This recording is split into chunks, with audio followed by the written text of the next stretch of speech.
আসসালামু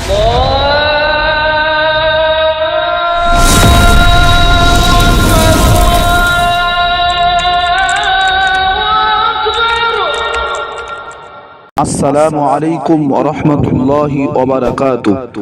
18 নম্বর প্রশ্ন, নাম বিকৃতি কিংবা খারাপ করে ডাকা। এর উত্তরে উল্লেখ আছে, বর্তমানে আমরা অনেকের প্রকৃত নামকে বিকৃতি করে কিংবা খারাপ করে বলতে শুনি।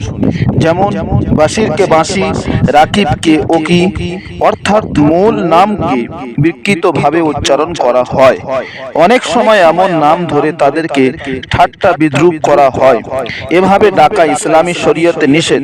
মহান আল্লাহ তাআলা বলেন, তোমরা একজন অন্যজনকে খারাপ উপনামে ডাকবে না। তুহফাতুল আলমাই খণ্ড নম্বর 7, 466 এবং 467 নম্বর পৃষ্ঠার মধ্যে লিপিবদ্ধ আছে।